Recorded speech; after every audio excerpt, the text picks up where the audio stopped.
Hello friend, সবাই কেমন আছো? আশা করছি সবাই ভালো আছো। তো আজকের টপিক হলো শ্রীমদ্ ভগবদ গীতার প্রথম অধ্যায়ের দ্বাদশ শ্লোক।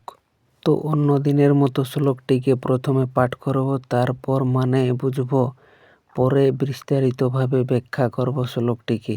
শ্লোকটি যদি ভালো লেগে থাকে এবং বোঝার সুবিধা হয়ে থাকে তাহলে যাবার আগে লাইক সাবস্ক্রাইব করে দিয়ে যেও।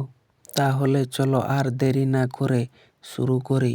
শ্লোকটি হলো তস্য সঞ্জয়নন হর্ষং কুরু বৃদ্ধ পিতামহ সিংহ নাদং বিনোদ্যচৈর্য শঙ্খং ধৌম প্রতাপবান। এই শ্লোকে সঞ্জয় বর্ণনা করেছেন, বলছেন যে তখন কুরু বংশের বৃদ্ধ পিতামহ ভীষ্ম দুর্যোধনের মনে আনন্দ ও উৎসাহ সৃষ্টি করার জন্য সিংহের মতো গর্জন করে জোরে শঙ্খ বাজালেন। এটাই হলো এই শ্লোকের মানে। এরপর চলো শ্লোকটিকে বিস্তারিতভাবে ব্যাখ্যা করি একের পর এক। তো শ্লোকের প্রথমেই রয়েছে তস্য সঞ্জয়নন হর্ষং। এখানে তস্য মানে হলো তার বলতে এখানে দুর্যোধনকে বোঝানো হয়েছে।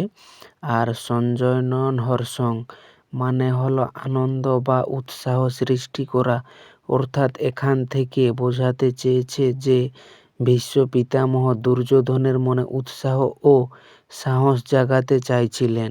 শ্লোকে এরপর রয়েছে কুরুবৃদ্ধ পিতামহ। এখানে কুরুবৃদ্ধ মানে হলো কুরু বংশের প্রবীণ ব্যক্তি, আর পিতামহ মানে হলো দাদু।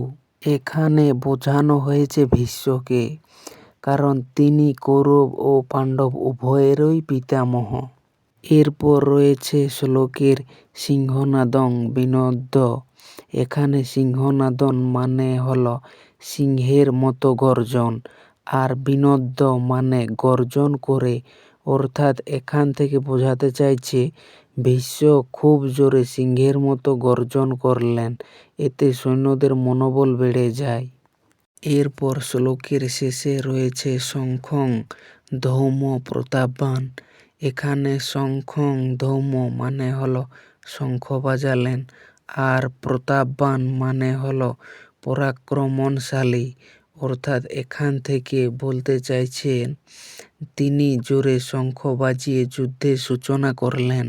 আমরা এই পুরো শ্লোকটি থেকে যা বুঝলাম তা হলো কুরুবংশের বৃদ্ধ পিতামহ ভীষ্ম দুর্যোধনের মনে আনন্দ ও উৎসাহ সৃষ্টি করার জন্য সিংহের মতো গর্জন করে জোরে শঙ্খ বাজালেন।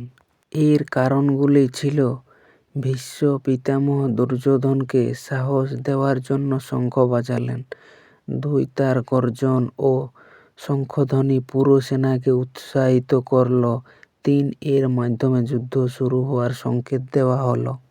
এগুলি গুরুত্বপূর্ণ ছিল কারণ এটি ছিল যুদ্ধ শুরুর প্রথম সংকেত। 2. ভীষ্মের মতো মহান বীরের শঙ্খধ্বনি সৈন্যদের মনোবল অনেক বাড়িয়ে দেয়। 3. দুর্যোধনের ভয় ও উদ্বেগ কমাতে এটি সাহায্য করে।